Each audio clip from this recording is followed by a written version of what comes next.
Good morning, distinguished panelists, my colleague, and also the friends and the young talents of this year's SEASAT Youth Camp. I do hope that you enjoy your stay in Taiwan so far. And we are now encountering in the process of the Great Recall movement, which is quite unique in Taiwan, and I would say it's quite unique in Asia. So if you have some time to look into this issue, maybe in an evening session. We don't arrange many evening sessions because we want you to explore more about the neighborhood and also the real face of Taiwanese society. So you can spend some time in talking to Taiwanese young friends, and also to maybe go to some site of the rally or to meet with some people there. So you will know more about the situation and also the challenge that Taiwanese society are encountering now. So welcome to this session, the expert panel. The title is Power and the Priorities: The Importance of the Youth Development Aid and Global Funding Strategy. It seems that our panel would offer the Seeking for Fund 101. It seems that we are offering some insight for you to how to seek international support or resources. But I will say it's not like that. Our discussion will focus on the individual agencies' strategy, and also to echo to the uncertainty now we are navigating now. So I will explain the rule of this panel. We have 3 distinguished panelists. So each of our panelists will have 8 minutes for remark. And you can share your insight on your agency or your organization's approach, and also on this global funding strategy issue, and how to endorse the youth or the youth organization or NGO to enable their vision. So after the presentation, the remarks, we will open to the Q&A. Let me begin with my interpretation of today's panel's theme. Power and priorities. Before this session, I come up with some idea to interpret this topic. I think the topic has 2 connotations. Number 1, the power means power for institution, which with rich resources. Priority means this powerful resource-rich institution will decide the priority to help or to endorse a project or any doable plan. And that's for the donors side. And from the recipient side, definitely youth, NGO, and even some startup, they are seeking for resources and seeking for funds to materialize their vision. And they might encounter some difficulty, especially due to the uncertain geopolitics. And they will need to strategize their vision and also to do a lot of promotion to seek for international attention. Not only for the domestic attention, but also for international attention. So they will get more funding and resources. So this is from the first connotation. The second one is, it is about the power and priorities about the capacity to endorse or to offer. The youth, the group of youth are the group with insufficient resources, but full of imagination, innovation, and action. How do this youth group to, work together to seek more support from other like-minded institution or the agency. That will be an important issue to think.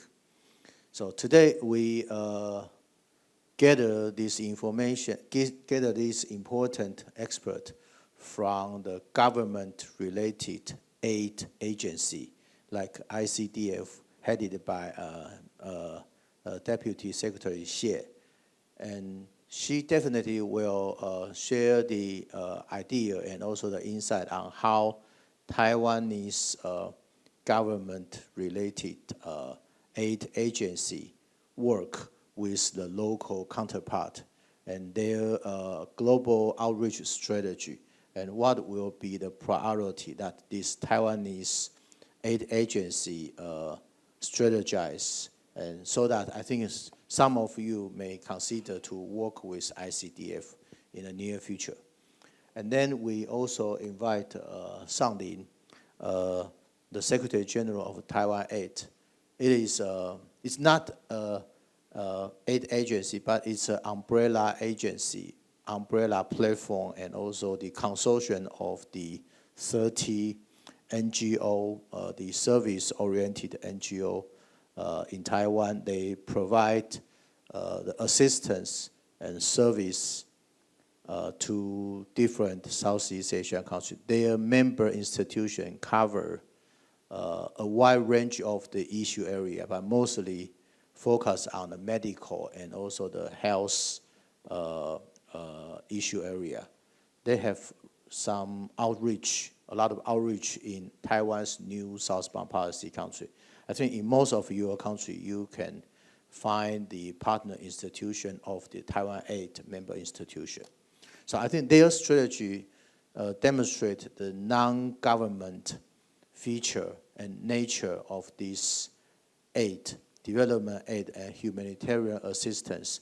And they also pay much attention to the influence, the rise of the young leaders and also the youth-related NGO. Their strategy can be important references for your consideration for future partnership. And then we will come back to Pacific Forum. I think Jeff may shed some light on how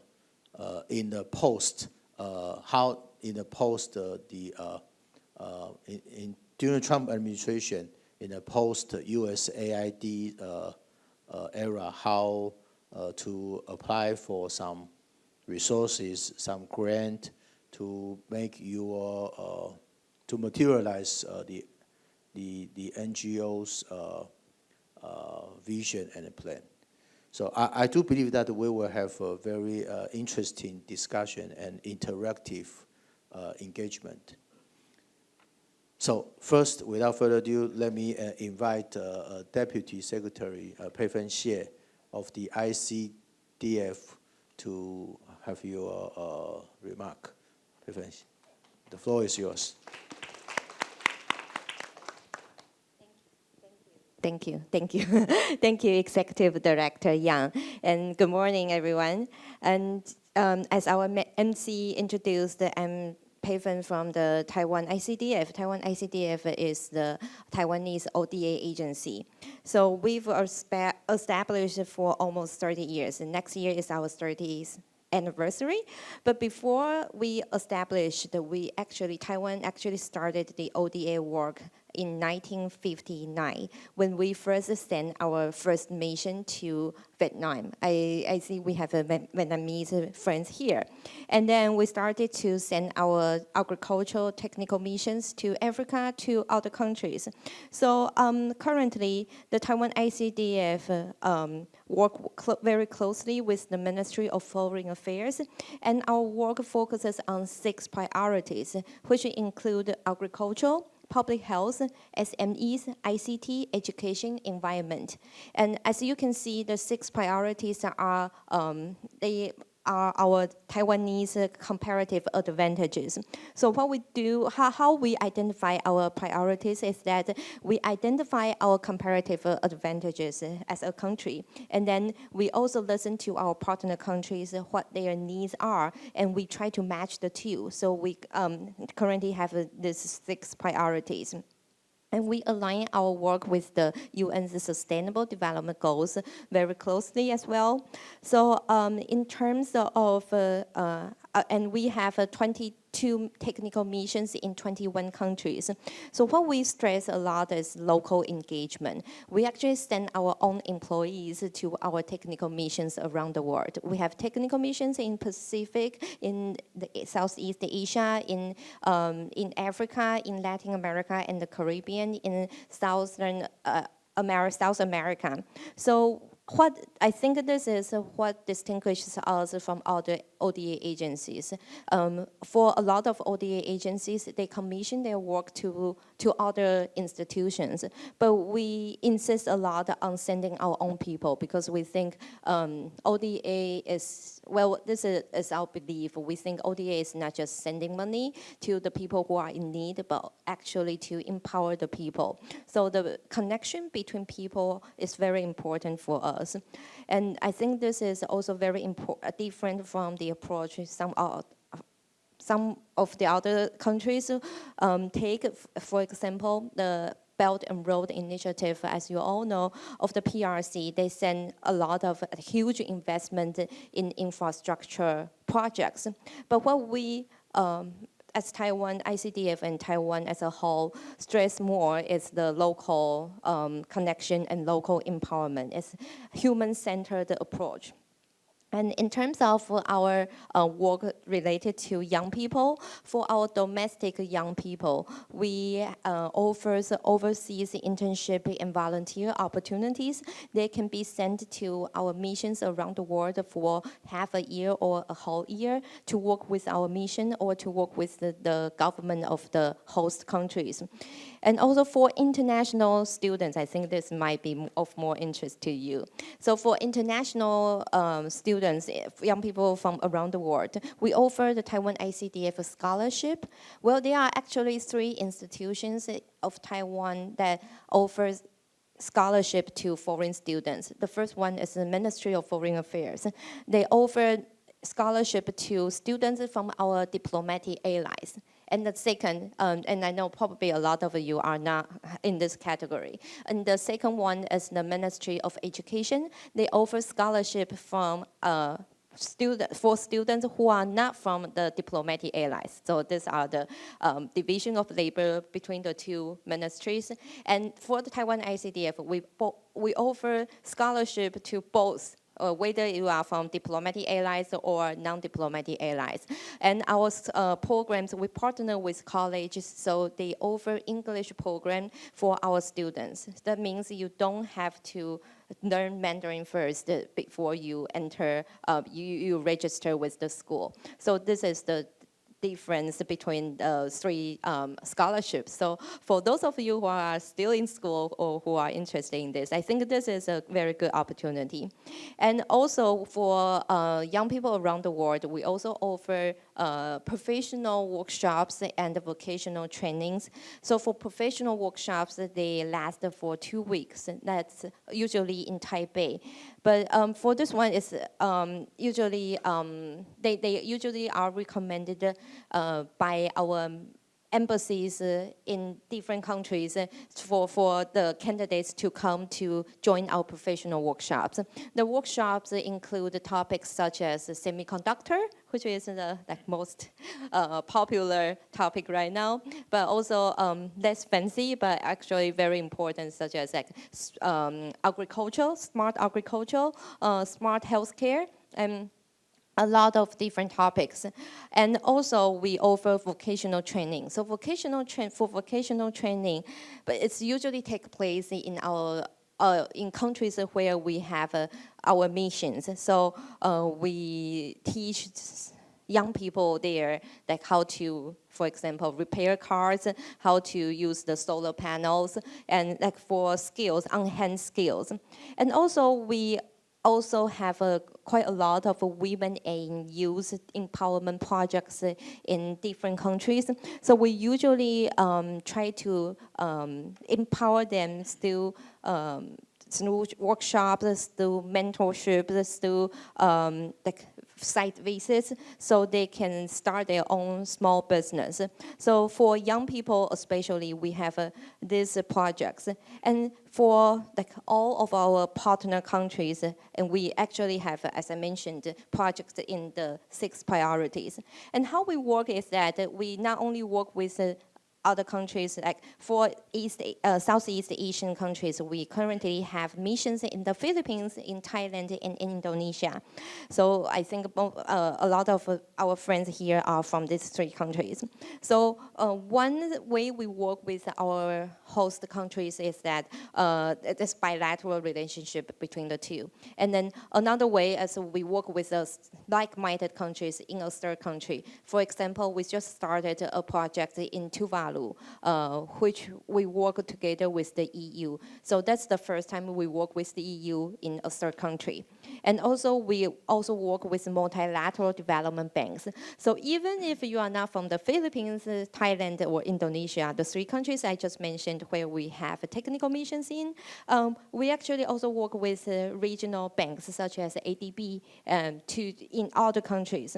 And in Asia, we work with ADB. In European countries, we work with EBRD, and also in American countries, in Latin American countries, we work with the IDB. And also, in addition to this, we have also worked with the private sector, because we believe private sector is actually very important. And I know our host, our moderator just mentioned that about funding. So the public sector the resources is limited, so we recognize the importance of include private sector in our work. So for Taiwan ICDF, we actually started a few years ago to include private sector, because I just mentioned we have technical missions in some in 21 countries, and for those countries, there are usually not so many Taiwanese business there, but we have our own people there, so they know the local culture, they know the institutions, and they know the people there. They can be the advisor for Taiwanese business who want to go abroad.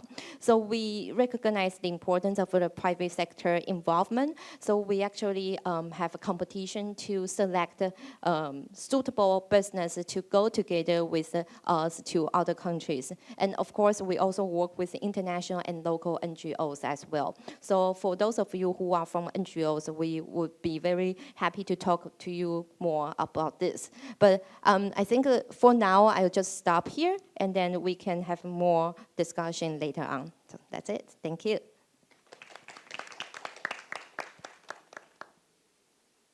Thank you, Pei Fen.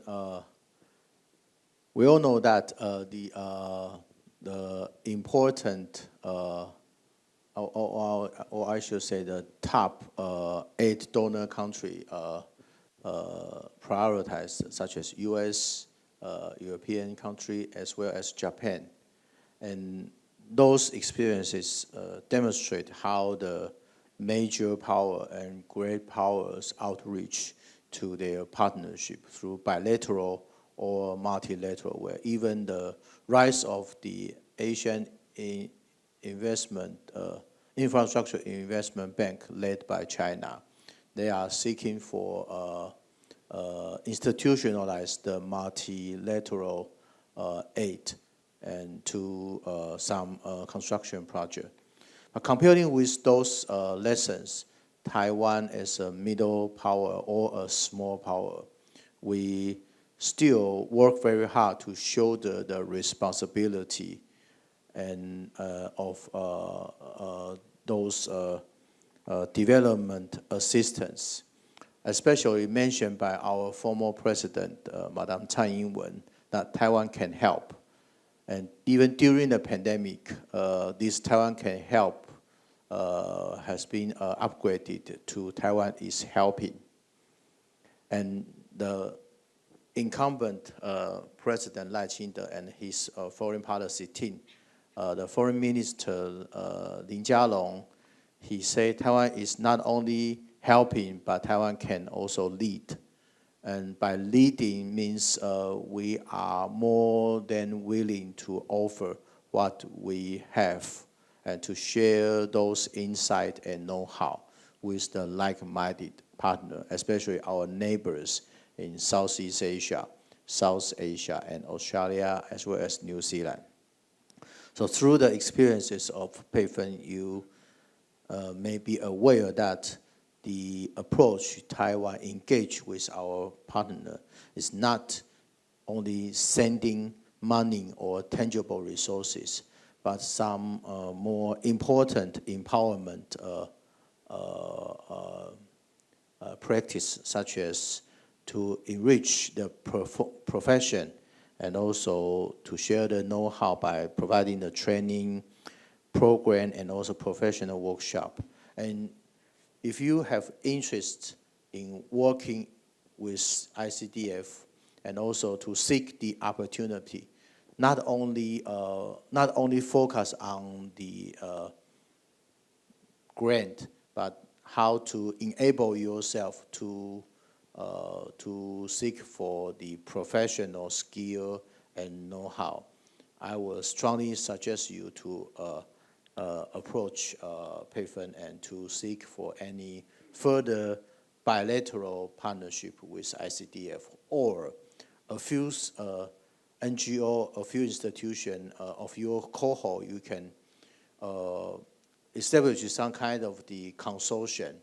It's a small consortium, but you can seek for solid support from Taiwan's ODA agency, and also to work with your local public sector or government. That's my add up to PayFund's remark. Wonderful. So next, I would like to invite Sang-Lin on behalf of Taiwan-8 to give you a suggestion and your remark. Sang-Lin, the floor is yours. Thank you, Professor Yang. A quick question. Can I have the controller about the PowerPoint? No? It's okay. Okay. So very good morning. My name is Linus. I'm from the Taiwan Alliance International Development, or Taiwan-8. And firstly, I want to thank you, Deputy Secretary General PayFund's experience sharing from, I think it's from the government side, how the ODA operate. I'm from the NGO, so I'm going to share with a NGO perspective, a very frontline experience sharing. So next slide, please. So I work with Taiwan-8, and I also work in NCF, the North of Craniofacial Foundation. It's a medical and psychosocial foundation focusing on cleft lip and palate. So what I'm going to share is really what happened and what is the observation in my daily work and how I answer the topic today that we discussed. Next slide. So when I think about how I can answer these questions and topics, my start point is from the isolation. Taiwan has been blocked by the international community in the past 40 years. We didn't belong to any international organization. So how could the Taiwanese NGOs survive? We rely on our civil society.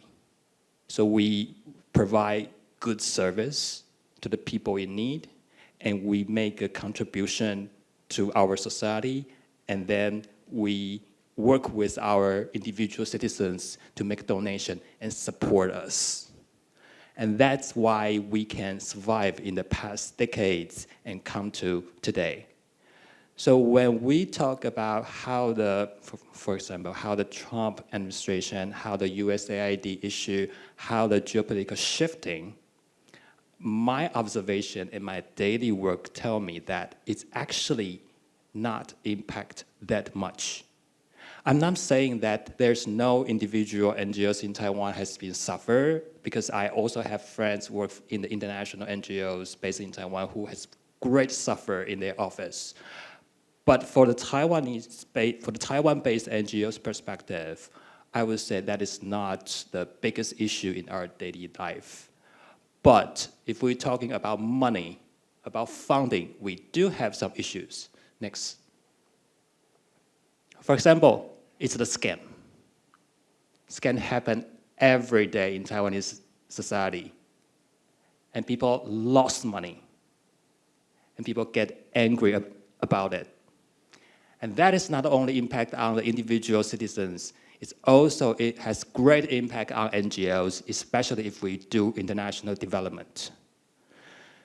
I list several countries here. It's like Cambodia or Thailand or Myanmar. That's because in some news that we saw that countries' names on the news. In this space, we all know that when scam happened, it's always the Taiwanese people do bad things on Taiwanese people. It's not related to the people in Thailand, in Myanmar, or in Cambodia. We all know that. But the damage has been caused. So the civil society, so people there, they have bad image on some countries, which is totally unfair. But from the NGO side, that had impact on our fundraising strategy. Or even some Taiwanese NGOs has suffered. Their donation has significantly decreased because they have projects in some countries. And that is our daily issue. So if we ask about how the international development, the NGOs will respond to the world or to the situation, this is one of them. Next, please. So let's go back to our topic today, about a geopolitical transition, about how the USAID thing, and how we can find new funding opportunities. Next. I would say, this is what I thought. This is what I think, sorry. Taiwanese NGOs is capable to provide more. We have huge impact here in this field and in this civil society. For instance, Taiwan-Aid has an NGO fellowship program started in 2023.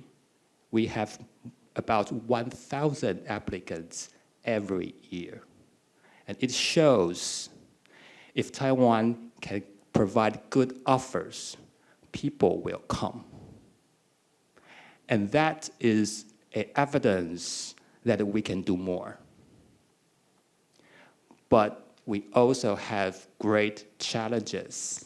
I just list two for examples. One is from the government side, I think, or from the NGO perspective, until now, we don't think the government has a strategic plan to work with the NGO sector. We do have some government funding or subsidy from MOFA or from other agencies, but it's like a one-time thing. It's like a annual subsidy program. We don't see a strategic plan to incorporate the NGO sector with their professionals, with their experience, with their present in the foreign countries, in the Asian region, and to present Taiwan's soft power. It doesn't necessarily should be like that, because the Korean government and the Japanese government has shown that they are doing a good job. If they can do, we can do.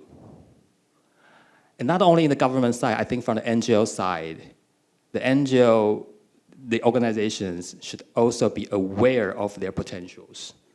If they have got mature in this society for more than 30 years, why don't you just go outside of Taiwan? Why can't you expand your service to other countries to benefit more people in need? And why don't you share your experience?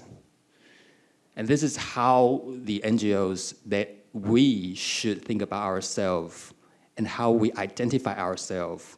We are not only a Taiwanese NGOs, we are an Asian NGOs. And this is also a very big issue for all of us.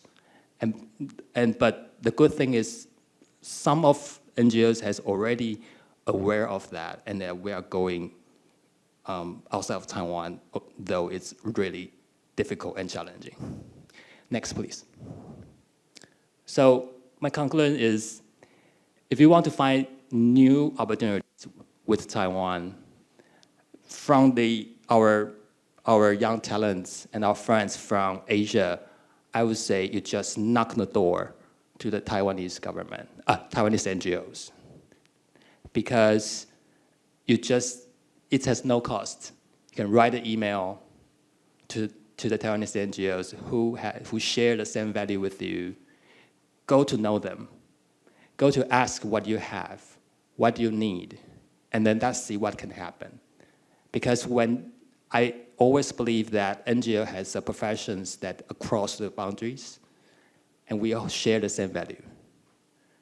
So go to Taiwanese NGOs, know them, and then try to connect other resources and get the stakeholders on board. And that is how Taiwan can play a bigger role in this region. And this is also the Taiwan-A, what it's doing right now. Thank you. Thank you, Sang-Lin. I heard a few keywords, the front line. Yeah, front line is very important. The NGO advocate and also the volunteer, they serve at the front line to deliver this assistance and also to provide a service to the partner in great demand. And for the think tank, we are in a backyard. So between frontline and think tank in a backyard, I think the majority of the space is related to the youth. So the youth, the young leader plays an important role in taking part in this frontline effort as a volunteer or to serve as the career NGO advocate or NGO leaders. From the experiences of Taiwan-A, I have always been impressed by Taiwan-A as an alliance, the contribution they made, and as well as the individual member institutions' effort and their achievement. They did a lot to the sustainable development goal.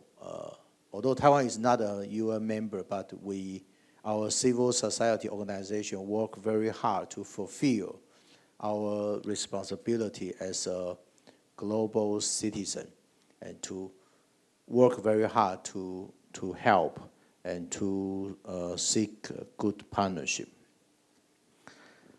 From these experiences, I would like further to learn from our next speaker regarding what will be the advantage of youth and what is your suggestion and advice to our young leaders gathering here that any potential or legitimate issue area for them to justify their project or to seek for resources from a variety of the development aid donor or institution. That's one thing. And the other issue that I also would like to learn from our three speakers is, we know that almost all the NGO or civil society organization, they operate to safeguard or to achieve the UN Sustainable Development Goal. But in the forthcoming few years, the goal will be we will march into the post-SDG era. So what can we do to incorporate the youth voice or insight to shape the post-SDG new goal? Now, that is not only for the UN system, but also to the country in the world. With that, I would like to invite Director Jeff Otto to have your remark. Jeff, the floor is yours. All right, thank you, Dr. Young, for giving me this opportunity to share my experiences of working for a nonprofit think tank. So as you embark, we've learned from this camp that the youth voices are really critical for finding or managing the issues and the challenges of the future. And as you embark on a career in the field of international affairs, you may wonder, what should I do? Should I work for the government, for the private sector, for an NGO, or what's the difference? Well, traditionally, maybe the government sector has been the most stable, and where the private sector may be the most financially rewarding. And NGOs, like think tanks at Pacific Forum, are for those who like to work long hours for low pay, as I'm sure my colleagues and friends at TAF will understand that. But let me break down a little bit to help frame this conversation of how Pacific Forum gets their funding. So 50% of our funds come from the US government. This could be the Department of State or the Department of Defense. 25% of our funding comes from foundations such as Henry Luce Foundation or Carnegie. 15% come from corporations. So there was a mention of the Honolulu Defense Forum, which is kind of our biggest event. We get 300 participants in Honolulu every year, and we bring together industry and the government and the Defense Department, put them all in the same room so they can kind of navigate some of the challenges. And then 15% of our funding comes, 8% of our fundings come from endowments and 2% from foreign governments. So the lion's share of our funding has been from the US government. Well, now what is the situation since Donald Trump has started his second term? There was an immediate 90-day pause of all funding opportunities. So they could review them and see, well, is this worthwhile? Is this just government bloat? So this caused a lot of challenges for Pacific Forum as we had to scramble and see what would happen. What's going to happen? Are our contracts going to be canceled? Well, some of them were canceled, and then after the 90-day period, some of them were resumed. So kind of the solution would be to diversify. That's what we've learned. We're like, well, maybe we've relied too much on the US government for our funds, so we need to diversify, just like supply chains. Maybe we learned that the supply chains, we put too many eggs in one basket, and then that could cause problems. So which kind of funding do we like to receive the most? I would say the number one would be the corporate funding, is what we've learned from the Honolulu Defense Forum, because there's not many restrictions. They give us the fundings and they trust us to use it. Next would be the foundations, because they offer a lot of flexibility in how we spend the money. And then third, even though it's the lion's share, is the government, because there's a high level of accountability. You have to be very strict about every dollar that you spend and how you spend it. So the Department of Government Efficiency was run by Elon Musk, and they basically dismantled USAID. And then whatever was left was put in together with the State Department. And this is a challenge because the US has been the world's top humanitarian aid donor. So what's going to happen in the wake of this? Well, as I mentioned, we got to diversify and find other sources of funding. And one thing I've noticed, like for foundations, is that like the Bill Gates Foundation has a lot of money, and they do a lot of focus on climate and health security. So as you're working for a nonprofit, you have to get good at grant writing, so that you go to like grants.gov and you look for notices of funding opportunities, and then you see what criteria they have and then how you can apply for this funding. And I think for the youth component, you have to build that into each of your grant proposals. So if I wanted to do something on, maybe like last October, Katrina went to the Converge in Tokyo, and that was about emerging tech and AI, and we built in a youth component so that we could fund young leaders to come and participate in that. So we have to diversify, and then we have to think specifically about building components into our proposals to get funding for youth initiatives.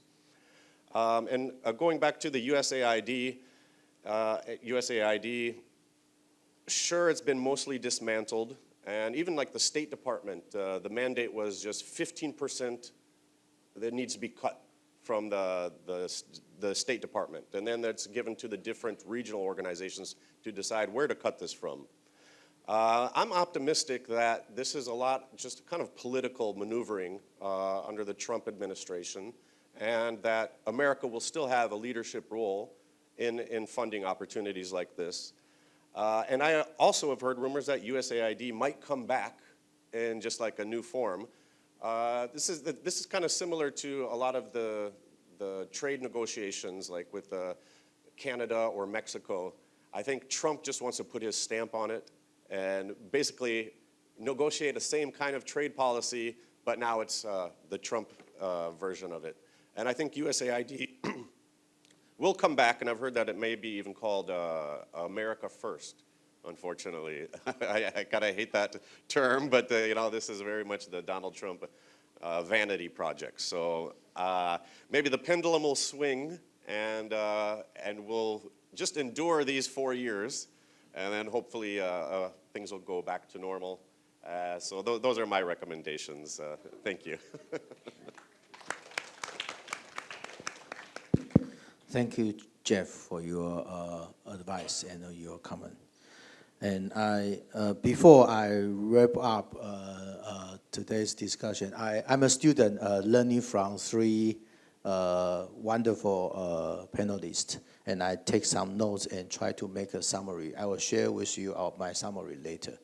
Before that, let me invite a few questions or I see a lot of hands, so we will do three questions for one round. And number one, please. And number two, three. Hello. Thank you for this wonderful session. My name is Elva. I'm one of the facilitators in this year's youth camp. So I think this is, in my opinion, this is the most important session because it's talking about funding. I mean, 钱不是万能的，可是没有钱万万不能。My question is actually directed to Deputy Secretary General Pei Fen-Jie.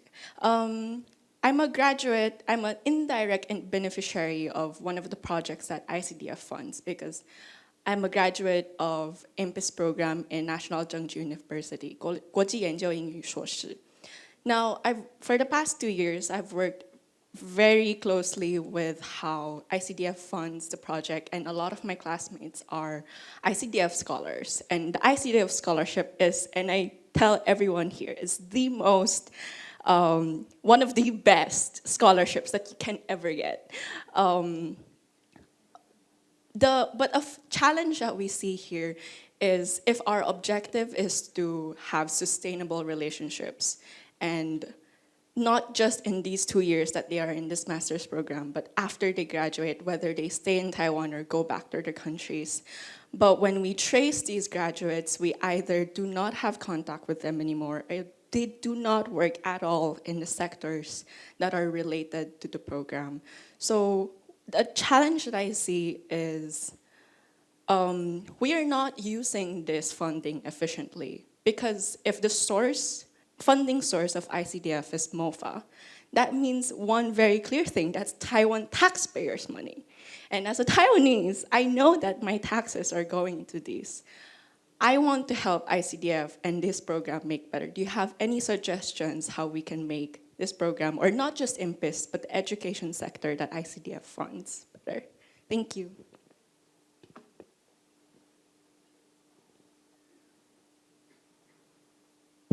Next.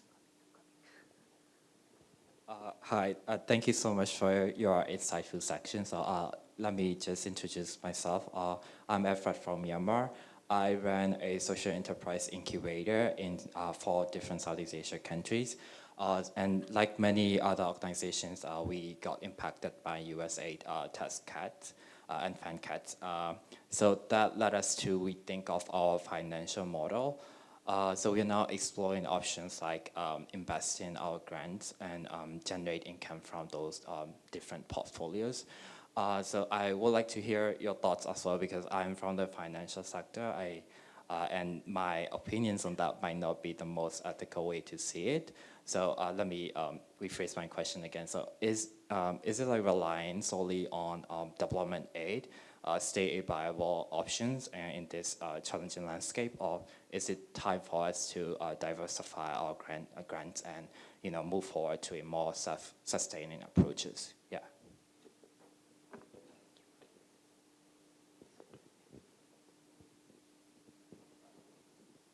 First of all, thank you so much for your insightful discussion. And I am Ain from Myanmar. I would like to present my case first. So in Myanmar, young people, like in other Asian countries, we actively participate in international exchange programs. And when we return, many of us are really passionate about making sure that other young people have access to the same opportunities we have had. So we organized information sessions and forums like these, and then make contests like that. And I even led an entrepreneurial contest funded by a US program in my NGO. And the contest was aimed to support startups with the most promising ideas, like Deputy Ms. Pei Fan stated. So however, we faced serious challenges after the initial stage, which the main issue was limited funding. And while we were able to launch the contest, we wouldn't follow up or scale the projects effectively because the fundraising locally wasn't also a viable option, as youth-led initiatives are often undervalued in our countries unless we are a part of perfect information circle. At the same time, we can also rely on our government or local banks to support youth programs financially. And this makes long-term impact and continuity incredibly difficult. So my question is, how would you suggest us to create systems for follow-up and accountability after youth initiative launch, especially in places where continuity is a major challenge? Yeah, thank you for the three wonderful questions and comments. Before I ask my colleague to respond, I would like to add some footnote on this. From our panelists, we witnessed three case individual institutions effort made, and also the young leader from Myanmar also share from the demand side. Apart from this institution, we also invite a few leading institution, non-government organization, and also with some private sector functioning to join this event. One of my friend and our partner institution is the Nippon Foundation. We have the representative from Nippon Foundation. And Nippon Foundation serve an important leading role to enable the youth initiative across Asia. A few examples that I can share with you. They sponsor some meaningful engagement. For example, I think 2 years ago, they invite the Japanese and the foreign young leaders to go to Ukraine to offer the humanitarian assistance. And they do this, they have worked on this line for a few years. And they also gather the resources from Japan and to deliver to the battlefield to help the Ukrainian people. And apart from their good deeds, they also launch some network and some program to offer the training workshop or training program to the young junior career NGO leaders or advocate. And Taiwan-Asia Exchange Foundation will send one delegation to this year's training program held by Nippon Foundation. That's the case of the NGO, the non-government sector. They also work a lot. Although for most of the corporate fund, they are not that stable comparing with the government rich resources. But some large corporate or foundation, they still can work very hard, can serve as the resource institution to the young friends. So anyone want to echo to the question or issue. Eva just mentioned, yes, money is not everything, but without money, you will go nowhere.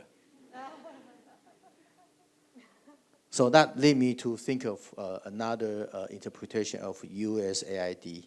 The current uncertainty put us, USAID, US means us, are in deficit. So we need to diversify. We are in deficit. So we need to diversify the resources, the source. I learned from some of my friends, foreign policy and analyze research think tank in UK, in London. They had some fund and grant from USAID, but after this challenge, they are seeking for different sources from European Commission, from Japan, and also from Taiwan. They are working on interesting projects such as the undersea cable. So they need to find the legitimate issue that they can address and to find the support from other sources. I guess I can answer the first question. So thank you for recognizing our Taiwan ICDF scholarship. We actually have a very successful example. The current ambassador of St. Kitts and Nevis in Taiwan is graduated from a Taiwanese college under the Taiwan's ICDF scholarship, and he returned to his country and came back as the ambassador of the country. But yeah, as you mentioned, most of the graduates are probably not able to stay in Taiwan and to utilize their talents. I think that's one thing that we also want to try to solve, but that's a bigger issue than the Taiwan ICDF alone can solve, because that also related to the visa, the residency requirements, and so on and so forth. And what we are doing right now is that after they return to their respective countries, we actually, in many countries, we have established an alumni network. So they can join the Taiwan ICDF alumni network. So they can exchange information and get connected again and stay connected. So I think that's something, but that's a very soft thing. I know this is not meeting what you are expecting. Yeah, and I think actually this is an issue that's not only related to Taiwan ICDF scholarship recipients, but also to foreign students in Taiwan. Many of them, after graduation, would like to stay, but they have to meet employment requirements, they have to meet immigration requirements, and a lot of administrative requirements. So that's something I think the whole government will have to work together to solve. Yeah, and also in relation to the funding situation, well, I'm probably not the best person to answer, but I can share our ODA experiences. So we were talking about USAID, but well, before the situation or the absence of USAID, actually ODA has made a few challenges along the way in the past few years, including inflation, war between Ukraine and Russia, and other wars, which leads to, for example, food shortage, and also a bigger challenge is climate change. So all of this actually have impacted the work of ODA around the world. So USAID, of course, is a new thing. No one expected this, but it's not so new because we have made many challenges before. So that's why I think, and we have tried on a smaller scale to, it's more like an experimental basis, but I think it's quite successful. Let's try to include more private sector in our work, so we do not work alone, but we can work across sectors. So that's probably not answering your question, but this is something that I have observed, and I think it's worth mentioning. Thank you. Sunny. I try to answer the question about funding because money is very important. Taiwan A is also very limited on funding. So in the past 10 years, we are trying very hard try to find a new collaboration between the NGOs, between the Taiwanese NGOs. The top 5 or top 10 NGOs in Taiwan, their revenue every year, I just calculated, every year it could be like $100 million per year for the top 5 or top 10. So there's a huge resources there, and in terms of, we all feel that Taiwan has new opportunities on international presence. Is there any opportunities that NGO and NGO can work together and make something new that we can go together and do something meaningful outside of Taiwan? So this is what we do right now. And I think because at this critical moment, the international funding is very difficult. The States is very difficult. I think we all want to try to diversify our funding resources. And for me personally, what I observe is the potential within the Taiwanese NGO community. Thank you. Jeff. Yeah, I often hear, while I've been working for this nonprofit, is that the difference between a good idea and a great idea is money. So that's kind of the reality, unfortunately. But you have to be dedicated to the mission. I think service learning and doing volunteer efforts are also very important. I think that you might change careers too. So you might work for an NGO to start, and then you might go into the government, and then you might go into the private sector. And to answer about our young leaders from Myanmar, we do need to diversify, and we need to look at sustainable ways to keep these programs active, because the only constant in life is change, and we got to expect that change is going to continue to happen. But we do have at Pacific Forum resident fellowships, and those are sponsored by our endowments. And we do have currently one resident fellow from Myanmar, and so they're sponsored for 1 year to do research at Pacific Forum. And then we give them a stipend every month.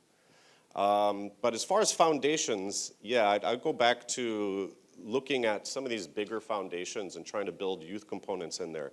Like Warren Buffett is known as the Oracle of Omaha.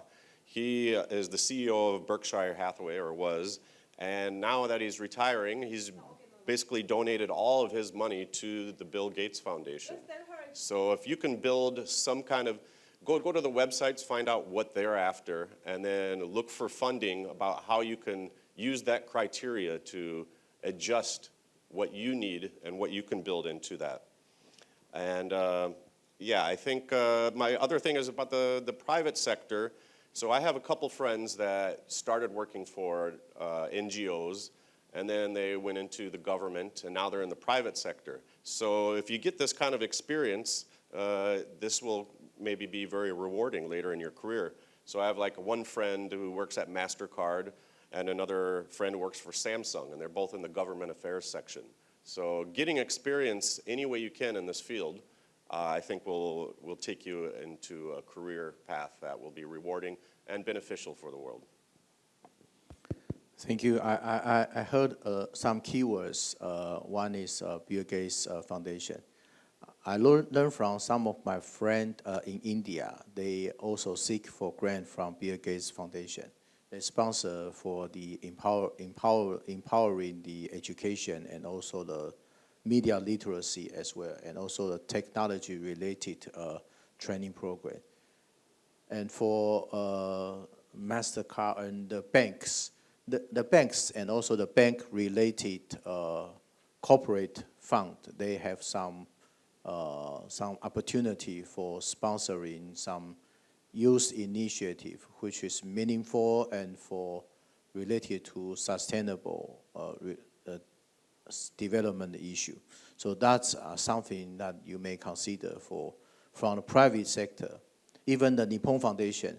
Nippon Foundation has more than 22 sub-foundation. They have a foundation group, different foundations, some for philanthropy, and some for young musician. So if you happen to lead the musician foundation or to have some cultural related activity, you may consider to partner with the Nippon Foundation. I think they're not only generous, but they would be happy to develop the long-term engagement and partnership. May I seek for a few alternatives that my Taiwanese colleague can enlighten us, which country or which agency may have some potential possibility to cooperate with our friends from Southeast Asia country, apart from the agency or the sector that I mentioned.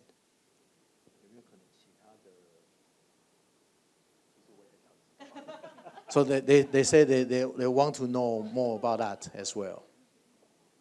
I think I'm sorry for being very talkative. I think I need to, add more different flavor for this vacuum. Singapore, for the scholarship, Singapore is very generous. And also Australia government for the national government scholarship for young leaders and young talent. Just some feedback. A quick reflection. My personal experience is when you're asking grants, before you make grants application, make friends first. So you make friends, and so people get to know you and know how your work is doing. And even though they are not the right grant provider, they will introduce their partners. So go to know people, go there, share what you want to do, share your mission. And then, but you have to prepare something. You have your project in your hand and tell them what you want to do, what kind of challenges you have, and you know them. If you can give me something, I can show you. And I think that is how the collaboration, how the conversation starts. Yeah. For the Southeast Asian friends, I will also suggest that JICA from Japan and also KOICA from South Korea, although they not continue their so-called New Southern policy, but they have their Indo-Pacific strategy already. So KOICA and JICA are more industry-oriented, but they offer a lot of program and related grant to the young talents and also young cohorts you may take into consideration. So let us to get the second round of questions, comments. One. Hi. My name is Katrina Guanyo. I'm a young leader from Pacific Forum, but I also work in the nonprofit sector. Currently, I work with Oxfam Pilipinas on gender justice, and previously I worked with Grameen Foundation. And actually, one of our projects is on building women's economic inclusion via the blue economy. And talofa to Deputy Secretary General, because that project is actually in Tuvalu, is one of our countries. It's a joint project funded by the U.S. State Department and the now abolished Office for Women's Global Issues and the Taipei Economic and Cultural Relations Office in the United States. So I guess I'm just curious how does, now with Trump in power, I'm just curious how jointly funded projects of the US and Taiwan will come into fruition. How does Taipei, how does Taiwan prioritize funding projects, especially as, for one, Taiwan is also a gender champion, but Trump's administration has ordered to remove all DEI-related projects and even in the websites, and also abolishing the Office of Global Women's Issues. And then just another question, quickly, how do we attract investments from private sector? We will also work with the private sector. They have CRA, the Community Reinvestment Act in the US, but the way we see it is that U.S. companies have this trend to follow what is being ordered by the Trump administration. So for projects relating to gender, youth empowerment, how do we attract investments from or funding from the private sector? Thank you. And the second question is from the lady from Malaysia.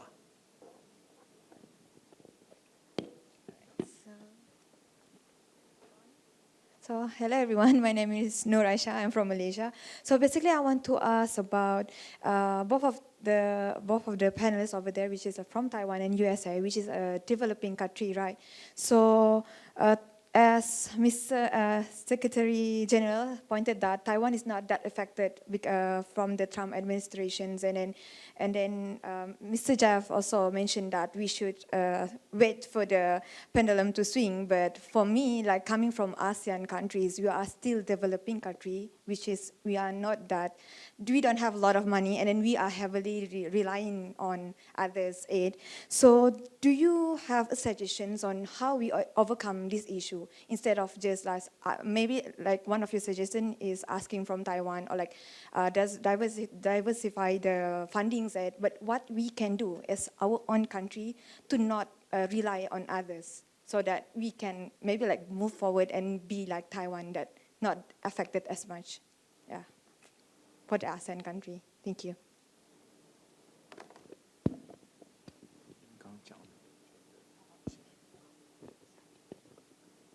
Okay, sure. So for the situation of the USAID, well, we used to work with USAID. We have 2 MOUs with USAID. So we used to work with USAID on several projects in Fiji, in Paraguay, in some other countries. And the way we work with USAID is that we work in parallel. So I think that proved to be a good thing for us now, given the situation of the USAID. Well, before the dismantle of the USAID, we actually had a project. We were discussing a project in Palau where we wanted to work together to enhance the management of coastal fishery resources. But we initially wanted to work together on that project, but because of some delays on the USA side, we actually just go ahead and without the USAID. Well, we were waiting for the USAID to join later, but we just go ahead. But that proved to be, well, one example, although we didn't foresee the situation of the USAID.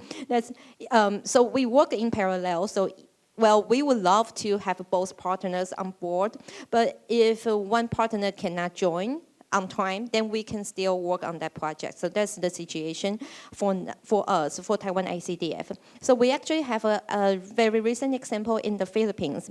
Initially, we were talking with the USAID to work in Manila on the post-disaster risk reduction. So we wanted to address, the Philippines is greatly affected by disaster, the typhoons, earthquakes. So we wanted to work and to include the health risk in the post-disaster reduction work.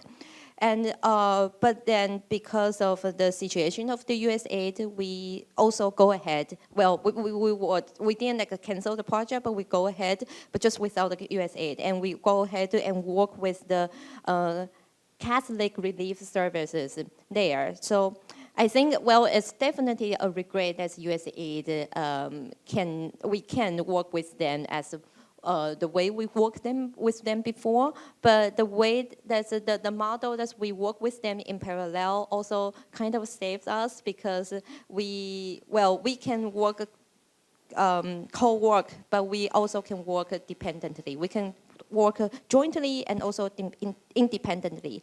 Well, and I think, well, that's for us as an institution, but I think also that's something also, just as I was talking, I was thinking, oh, that's also probably something for individuals as well. So we have to have the ability to work independently, although we can also work jointly with other people. Yeah, that's my answer. Thank you, Sunny. Thank you. Regarding the private sector, I think as a Taiwan-based NGO doing international development, it's really challenging for us to reach private sector, because I think at this moment the business sector in Taiwan also their ESG mainly focusing on domestic issues. But we still try very hard. We try to share and to talk to them but it's a long way to go. The second thing for, I think I can answer the Indonesian young lady, the fellow's question, what you can do first. I think try to connect with local people and make something different first. You can leverage every resource, all kinds of resource you can have, and try to make anything first, and then demonstrate them. Share your story. Talk to your story to everyone, and then spread the information about what you want to do in the future. And I think you will find someone. Yeah. Jeff, please. Yeah, as like Katrina mentioned, it is true that the Trump administration has deliberately targeted the diversity, equity, and inclusion programs, or women, peace, and security.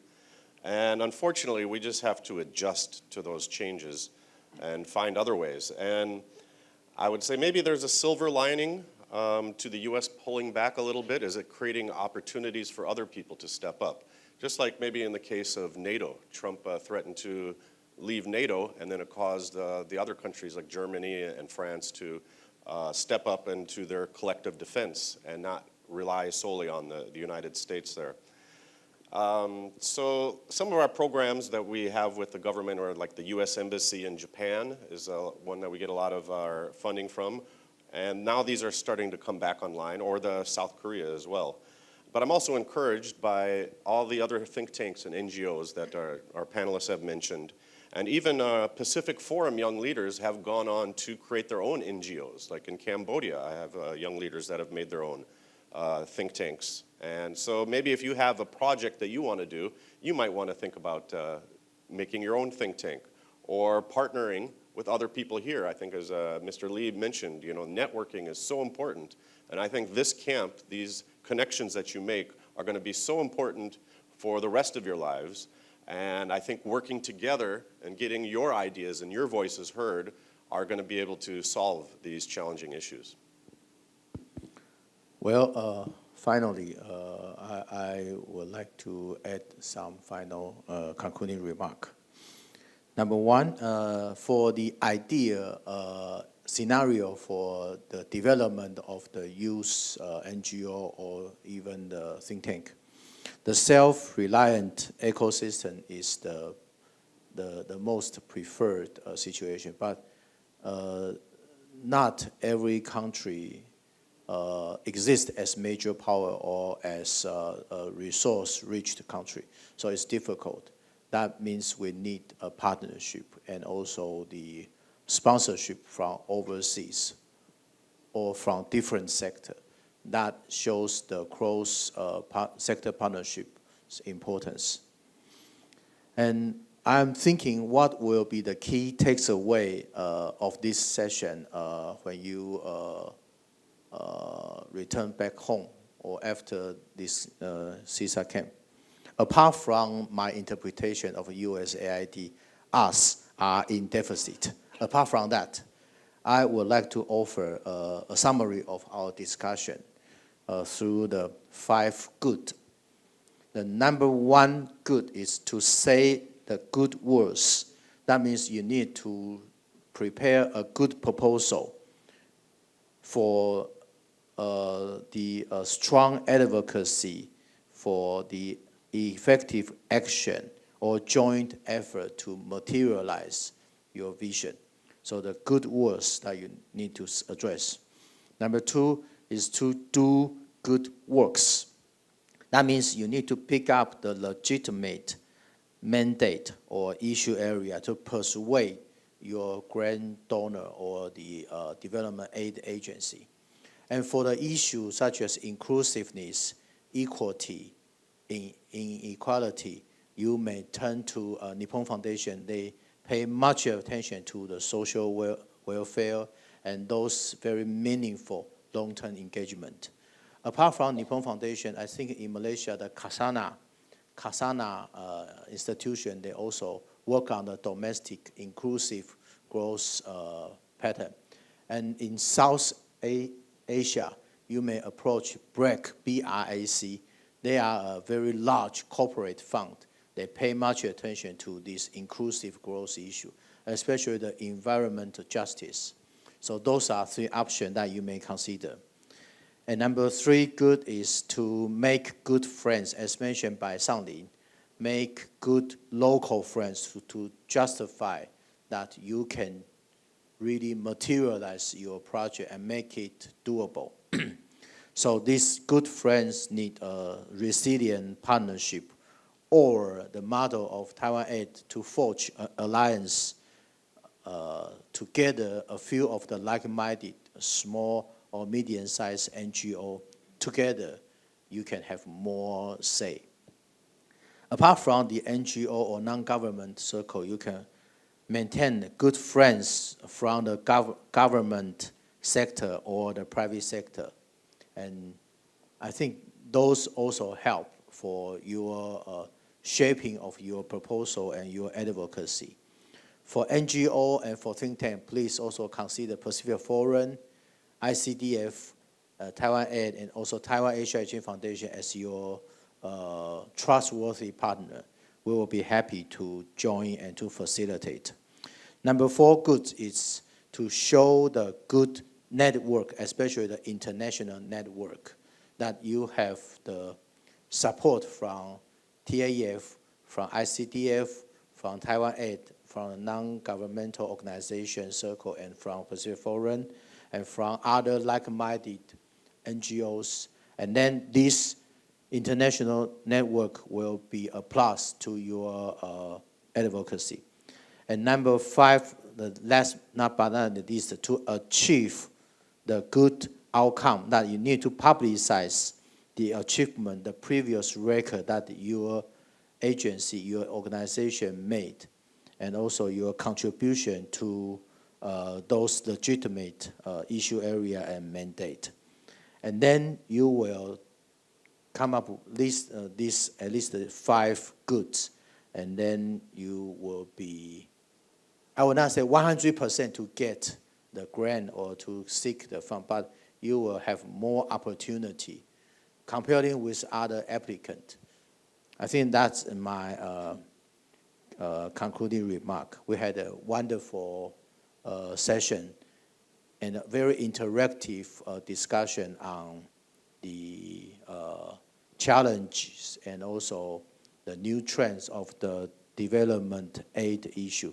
Although it is true that the global funding trends are increasingly politicized, but I think with friendship, network, and also the strong advocacy, we will definitely navigate this turbulence together. With that, please join me to thank our 3 distinguished panelists and also all of our participants for the wonderful discussion.